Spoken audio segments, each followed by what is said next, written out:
Hi friends, welcome to trendy Raha collections. இன்றைக்கி நம்ம பார்க்க போகிறது சிக்கன் ரெசிபீஸ் தான் பார்க்க போகிறோம். சில்லி சிக்கனும் அதுக்கப்புறம் புதினா பெப்பர் சிக்கனும் பார்க்க போகிறோம். ஏற்கனவே நான் பிரியாணி வீடியோ அப்லோட் பண்ணியிருக்கேன், பாருங்கள். வேணுங்கிறவங்க போய் பார்த்துக்கோங்க. இது மூணுமே நடக்கும், நல்ல காம்பினேஷன். வாங்க பார்க்கலாம்.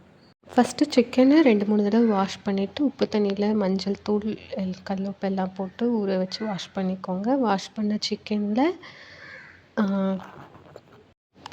சிக்கனில் தேவையான அளவு சால்ட்டு, 1/2 ஸ்பூன் மிளகாய்த்தூள், 1/4 ஸ்பூன் கரம் மசாலா தூள் ஆட் பண்ணிக்கோங்க.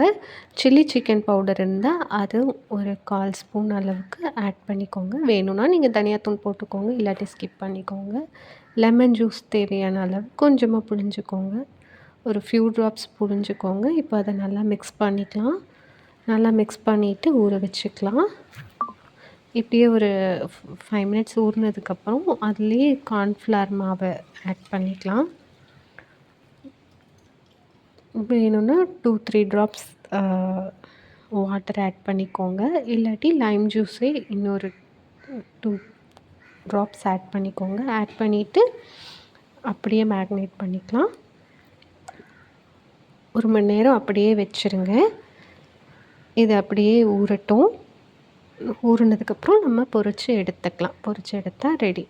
அடுத்து நம்ம இன்ஸ்டன்ட் புதினா பெப்பர் சிக்கன் பார்க்கலாம். இது ரொம்ப டேஸ்டியாக இருக்கும். மிக்சியில் ஒரு ஆனியன், ஒரு தக்காளி, கொஞ்சோண்டு புதினா, மல்லி இலை, அப்புறம் கேஷ்யூ இது எல்லாத்தையும் பேஸ்ட் பண்ணிக்கோங்க. ஒரு கடாயில் கொஞ்சமாக ஆயில் ஊற்றிட்டு அதில் சோம்பு ஆட் பண்ணிக்கோங்க, ஒரு கிராம்பு, பட்டை,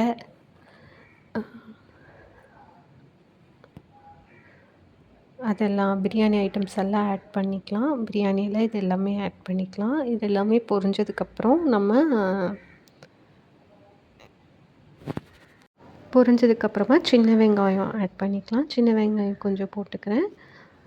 சின்ன வெங்காயம் கொஞ்சம் ஆட் பண்ணிவிட்டு ஒரு வரமிளகாயை விதையை எடுத்துட்டு போட்டுக்கோங்க. அந்த வரமிளகாய் போட்டதுக்கப்புறம் 1/4 ஸ்பூன் மஞ்சள் தூள், 1/2 ஸ்பூன் தனியாத்தூள், 1/4 ஸ்பூன் மிளகாய் தூள் மட்டும் போட்டால் போதும். நம்ம பெப்பர் தான் போட போகிறோம். நம்ம இப்போ அரைச்ச பேஸ்ட் இருக்குது இல்லைங்களா, புதினா தக்காளி, அந்த பேஸ்ட் எடுத்து இதில் ஊற்றிக்கலாம். ரொம்ப நல்லாயிருக்கும். புதினா ஃப்ளேவரில் பெப்பர் ஃப்ளேவரில் இருக்கும். பாப்பாவுக்கு ரொம்ப பிடிச்சிருந்தது, அவரும் ரொம்ப விரும்பி சாப்பிட்டாங்க. ஸோ அரைச்ச பேஸ்ட் எடுத்து இதில் ஊற்றிட்டு அந்த மிக்சியிலே கொஞ்சம் தண்ணி ஆட் பண்ணி அதில் ஊற்றிக்கலாம். தேவையான அளவு உப்பு ஆட் பண்ணிவிட்டு நல்லா மிக்ஸ் பண்ணிக்கோங்க. ஒரு கொதி வந்ததுக்கப்புறம் நம்ம வாஷ் பண்ணி வச்சுருந்த சிக்கனை ஆட் பண்ணிக்கலாம். இப்போ சிக்கனை ஆட் பண்ணிவிட்டு நல்லா மிக்ஸ் பண்ணிக்கோங்க. சீக்கிரம் செஞ்சிடலாம், ரொம்ப டேஸ்டியாகவும் இருக்கும். புதினாவும் பெப்பரும் சேர்ந்த ஃப்ளேவரில். பெப்பர் நம்ம இப்போ போட வேண்டாம், லாஸ்ட்டாக போட்டுக்கலாம். இப்போ போட்டால் அந்த கசப்பு தன்மை வந்துடும். இது நல்லா ரெடி ஆனதுக்கப்புறம் கொஞ்சம் வெந்ததுக்கப்புறம் பெப்பர் போட்டுக்கலாம். இப்போத்துக்கு இந்த காரமே போதும். அதில் நம்ம ஏற்கனவே ஒரு வரமிளகாய் போட்டிருக்கோம், 1/4 ஸ்பூன் மிளகாத்தூள் போட்டிருக்கோம். அதுவே சிக்கனுக்குள்ளே போய் அந்த காரம் பிளெண்ட் ஆகிடும். அதுக்கப்புறம் லாஸ்ட்டாக நம்ம பெப்பர் பவுடர் லாஸ்ட்டாக போட்டுக்கலாம். நல்லா சிக்கனை இப்போது போட்டுட்டு நல்லா மிக்ஸ் பண்ணிக்கோங்க. பெப்பர் எப்போவுமே லாஸ்ட்டாக போடுங்க, எந்த டிஷ்ஷாக இருந்தாலும். அப்போ தான் அந்த கசப்பு தன்மை வராது. பெப்பர் முன்னாடியே போட்டிங்கன்னா ஒரு கசப்பு தன்மை வந்துடும், பெப்பரோட கசப்பு தன்மை வந்துடும். ஸோ எப்போ நீங்கள் பெப்பர் எந்த ஒரு டிஷ்க்கு ஆட் பண்ணாலும் கொஞ்சம் முக்கால்வாசி வெந்ததுக்கப்புறம் ஆட் பண்ணிக்கோங்க, இல்லாட்டி ஃபைனல் டச்சப் கொடுத்துருங்க. இப்போ எல்லாமே நம்ம நல்லா மிக்ஸ் பண்ணிக்கலாம். நல்லா மிக்ஸ் பண்ணிவிட்டு அப்படியே வேகட்டும். கரம் மசாலா வேணும்னா நீங்கள் கரம் மசாலா கூட இந்த ஸ்டேஜில் நீங்கள் ஆட் பண்ணிக்கோங்க. நீங்கள் வரமிளகாய் வேணாலும் இன்னுமே சேர்த்திக்கலாம்.